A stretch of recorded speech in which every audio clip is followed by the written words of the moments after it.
RTV వీక్షిస్తున్నటువంటి ప్రేక్షక దేవుళ్ళకి నా యొక్క హృదయపూర్వక నమస్సుమాంజలు. నేను మీ డాక్టర్ డి బాలకృష్ణ, ఆయుర్వేద వైద్యరత్న, శ్రీ కౌశిక్ ఆయుర్వేద మల్టీథెరపీ హాస్పిటల్, సరూర్ నగర్, హైదరాబాద్ నుండి మాట్లాడుతున్నాను.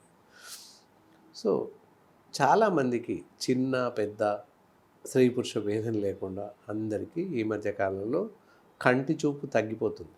కంటి చూపు ఎందువల్ల తగ్గుతుంది, కారణాలు ఏంటి, ఇలాంటి విషయాలన్నింటిని తెలుసుకుందాం.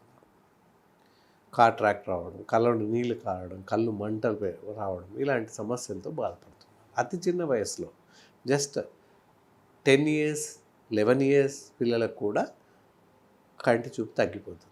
కారణాలు ఏంటి, ఎందువల్ల అలా తగ్గుతుంది? బోర్డు పైన రాస్తున్న అక్షరాలు, తాటికాయంత అక్షరాలు కూడా పిల్లలకు కనబడట్లేదు. రోడ్డు మీద వెళ్తూ ఉంటే ఈవెన్ పెద్ద పెద్ద బస్ బోర్డులు కూడా చదవడానికి రావట్లేదు. పెద్ద అక్షరాలు కూడా వాళ్ళకి కనబడట్లేదు, అనిపించట్లేదు. ఇదంతా కూడా సమస్య కూర్చుంది. ఎందువల్ల అలాంటి సమస్యలు ఎదుర్కొంటున్నారు? ఎందువల్ల చూపు తగ్గిపోతుంది? కారణాలు ఏమై ఉండొచ్చు? ముందు కారణాలు తెలుసుకుందాం. ఏంటంటే ఇందాక చెప్పినట్లు శిశువు జన్మించినప్పుడు తలకు నూనె పెడుతూ ఉంటారు. కానీ ఇప్పుడు ఏమైంది, నూనె పెట్టడం పూర్తిగా మానేస్తారు. నూనె పెట్టాలి అంటే నూనె పెడతారా అని అడిగే పరిస్థితి ఏర్పడింది. ఎలా పెడతారు నూనె, ఏం నూనె పెడతారని అడిగే పరిస్థితి నెలకొంది. కాబట్టి ఇకనైనా ప్రతిరోజు తప్పకుండా పిల్లలు పెద్దలు అందరూ కూడా తలకు నూనె పెట్టుకోవడం అలవాటు చేసుకోవాలి తప్పనిసరిగా. అలా చేస్తే కంటి చూపు తగ్గకుండా కొంతలో కొంత కాపాడవచ్చు. అలాగే ఆహారంలో కూడా సరైనటువంటి మార్పులు తీసుకోవాల్సిన అవసరం ఎంతైనా ఉంది. ఎందుకంటే పోషక విలువలు కలిగినటువంటి ఆహారం తీసుకోవడం లేదు. ఎంతసేపు నూడిల్స్, మ్యాగీ ఇలాంటివి తీసుకుంటూ ఉన్నాం. వాటి వల్ల లాభం కన్నా నష్టమే ఎక్కువ జరుగుతూ ఉంటుంది. అలాగే జంక్ ఫుడ్స్ తొందరగా ఇప్పుడున్న పరిస్థితుల్లో నవీన యుగంలో సమయం సరిపోవట్లేదు అని ఏదో ఒక ఆహారం తీసుకోవడం, ఏ నూడిల్స్ చేసి పెట్టడం, లేదా అతి తొందరగా అయ్యేటటువంటి మ్యాగీ లాంటి పదార్థాలను తినడం, లేదా బయట నుంచి జంక్ ఫుడ్స్ తెప్పించి తినడం, ఇలాంటివి చేస్తున్నాం. ఇవన్నీ కూడా ఆరోగ్యానికి అనర్థదాయకమే. దానివల్ల కూడా చూపు తగ్గిపోతుందని చెప్పవచ్చు. మరి ఇంకా ప్రధాన కారణం ఏంటి అంటే, ప్రతి పిల్లాడు పెద్దలు ఎవరైనా కూడా ఏకధాటిగా మొబైల్ చూస్తూ గడిపేస్తున్నారు. భోజనం చేస్తున్నా మొబైల్ చూడడమే. ఒక స్నానం చేస్తున్నప్పుడు మొబైల్ చూస్తారా లేదా చెప్పలేం, కానీ మిగతా టైం అంతా కూడా ఉదయం మేలుకు నుంచి రాత్రి 12, 1 వరకు మొబైల్ చూస్తూనే గడిపేస్తున్నారు. సో మొబైల్ వల్ల అత్యధిక రేడియేషన్ అనేది ఉత్పత్తి అవుతుంది. దానివల్ల కంటి చూపు వేగంగా తగ్గిపోతుంది. అంతేకాకుండా తలపోటు రావడం, జ్ఞాపక శక్తి కూడా తగ్గిపోతుంది. దాంతోపాటుగా ఫింగర్స్లో ఉన్నటువంటి టిప్స్, కేశనాళికలు, రక్త కేశనాళికలు చచ్చుపడిపోతాయి. అంటే రక్త ప్రసరణ తగ్గిపోతుంది. తగ్గిపోయిన ప్రొద్దున చచ్చుపడిపోతుంటాయి. న్యూరలాజికల్ డిజార్డర్స్ తలెత్తుంటాయి. స్పూన్ పట్టుకోవడం రాదు, పెన్ను పట్టుకోవడం రాదు. ఈ సమస్యలన్నీ తలెత్తే అవకాశం ఉంది. కనుక మొబైల్ ఫోన్స్ అస్సలే వాడకూడదు. కంపల్సరీ పెద్దవాళ్ళు వాడాల్సిన పరిస్థితి ఏర్పడితే తప్పనిసరిగా ఏ మనిషి అయినా కూడా ఫోన్స్ టోటల్లీ డే మొత్తంలో 20 నిమిషాలకు మించి వాడకూడదు.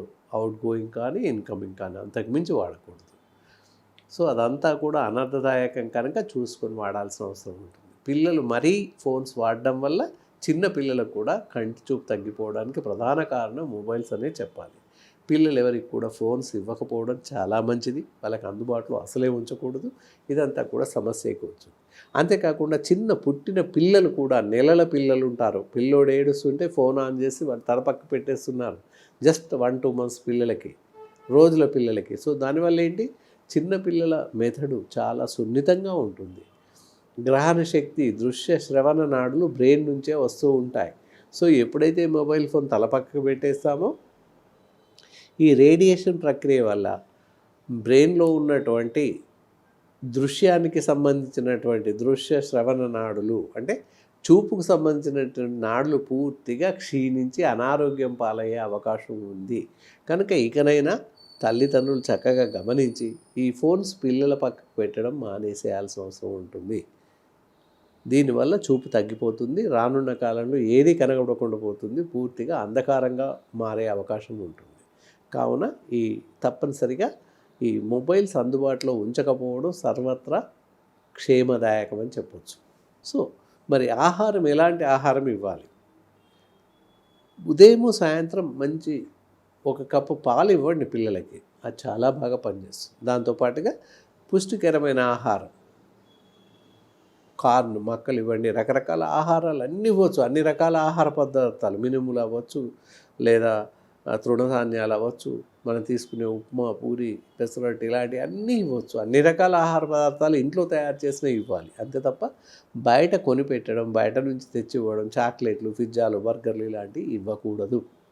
ఇంట్లో తయారు చేసిన ఆహారం ఏదైనా నిరభ్యంతరంగా ఇవ్వచ్చు. ఆకుకూరలు ఎక్కువగా పెట్టండి. సో తోటకూర అలాంటి, బచ్చల కూర ఇలాంటివి ఎక్కువ పెట్టేసేయండి. ఇంకా చూస్తే కొత్తిమీర మనం కూరలలో వేస్తుంటాం, గుప్పెడు కొత్తిమీర తీసేసేయండి. తీసుకొని దాని తాలూకు రసం, ఒక అరకప్పు రసం తీసుకుని అందులో తేనె కలిపేసి రోజు తాగిపించండి. కంటి చూపు దెబ్బ తినకుండా ఉంటుంది. పెద్దలు, పిల్లలు ఎవరైనా తాగొచ్చు. ఇంత కొత్తిమీర తీసేసుకొని రసం తీసి అరకప్పు రసానికి ఒక చెంచా తేనె వేసి తాగించండి. రోజు తాగించండి ప్రొద్దున సాయంత్రం. దానివల్ల కంటి చూపు తగ్గకుండా ఉంటుంది. సో ఈ ప్రయత్నాలు చేస్తూ ఉన్నట్లయితే కంటి చూపు తగ్గకుండా ఉంటుంది. అలాగే క్యారెట్ కానీ, టమాటో ఇలాంటివి కూడా తీసుకున్నట్లయితే కంటి చూపు తగ్గకుండా కొంత బాగుండే అవకాశం ఉంటుంది. అయినప్పటికీ కంటి చూపు తగ్గింది, మంటలు వస్తున్నాయి, కళ్ళలో నీళ్లు కారుతున్నాయి అనుకున్నట్లయితే అది మనకు వాతావరణ పరిస్థితుల ప్రభావం అవ్వచ్చు, మనం సొంతగా చేసుకున్నటువంటి నష్టము అవ్వచ్చు.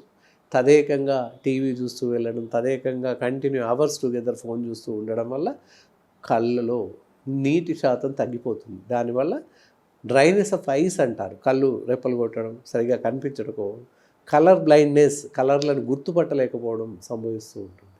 ఇలా కంటి సమస్యలు ఏవైనా కూడా, ఈవెందో కాట్రాక్ట్ అవ్వచ్చు, పొరలు అవ్వచ్చు, ఇలాంటివి వచ్చిన వాళ్ళకు కూడా కాట్రాక్ట్ లేదా కంటి శుక్లాలు అంటారు, లేదా మూతబిందులు అని వాడక భాషలో అంటారు.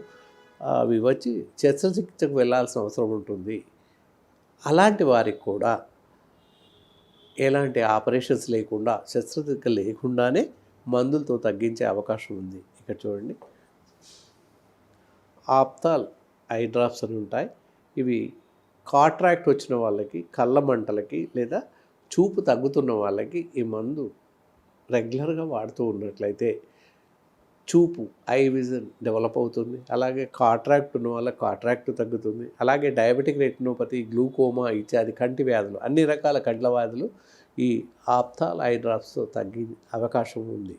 కనుక ఇలా కంటి చూపుతో బాధపడుతున్న వాళ్ళు, చూపు తగ్గిన వాళ్ళు, శుక్లాలు వచ్చిన వాళ్ళు, కాట్రాక్ట్ వచ్చిన వాళ్ళు, పొర వచ్చిన వాళ్ళు, నీళ్ళు గారుతున్న వాళ్ళు, కంటి జబ్బులు ఏవైనా ఉన్న వాళ్ళు ఎవరైనా ఉన్నట్లయితే మమ్మల్ని నేరుగా సంప్రదించవచ్చు. ఇతరత్ర మీ సమస్యల్ని మాతో పాలుపంచుకోవచ్చు. మీకు సరైనటువంటి సలహాలు, సూచనలు ఇవ్వడానికి ఎల్లవేళలా మీ ముందు ఉంటాం.